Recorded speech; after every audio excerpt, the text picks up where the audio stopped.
ಹೊನ್ನಾವರ ಪಟ್ಟಣದ ಚರ್ಚ್ ರಸ್ತೆ ಸಮೀಪದ ಪ್ರದೇಶದಲ್ಲಿ ಚಿರತೆ ಹಾಗೂ ಚಿರತೆಯ ಮರಿ ಕಾಣಿಸಿಕೊಂಡಿದ್ದು ಸ್ಥಳೀಯ ನಿವಾಸಿಗಳಲ್ಲಿ ತೀವ್ರ ಭೀತಿ ಎದುರಾಗಿದೆ.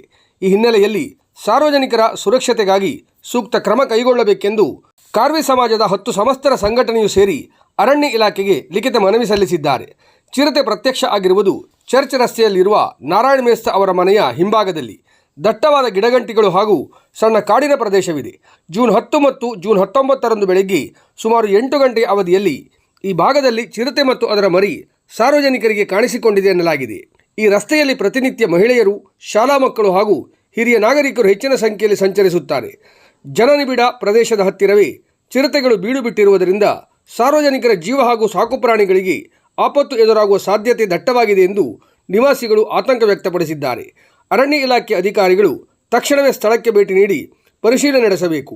ಚಿರತೆ ದಾಳಿ ನಡೆಸುವ ಮುನ್ನವೇ ಎಚ್ಚೆತ್ತುಕೊಂಡು ಅಗತ್ಯವಿದ್ದಲ್ಲಿ ಬೋನು ಇಟ್ಟು ತಾಯಿ ಚಿರತೆ ಹಾಗೂ ಮರಿಯನ್ನು ಸುರಕ್ಷಿತವಾಗಿ ಸೆರೆಹಿಡಿದು ದಟ್ಟ ಅರಣ್ಯ ಪ್ರದೇಶಕ್ಕೆ ಸ್ಥಳಾಂತರಿಸಬೇಕು ಎಂದು ಸಾರ್ವಜನಿಕರು ಒತ್ತಾಯಿಸಿದ್ದಾರೆ. ಭವಿಷ್ಯದಲ್ಲಿ ಯಾವುದೇ ಅನಾಹುತ ಸಂಭವಿಸದಂತೆ ಇಲಾಖೆಯು ಸೂಕ್ತ ಮುನ್ನೆಚ್ಚರಿಕಾ ಕ್ರಮ ಕೈಗೊಂಡು ಜನರಿಗೆ ಸುರಕ್ಷತೆ ಒದಗಿಸಬೇಕೆಂದು ಕಾರ್ವಿ ಸಮಾಜದ ಪ್ರಮುಖರು ಆಗ್ರಹಿಸಿದ್ದಾರೆ.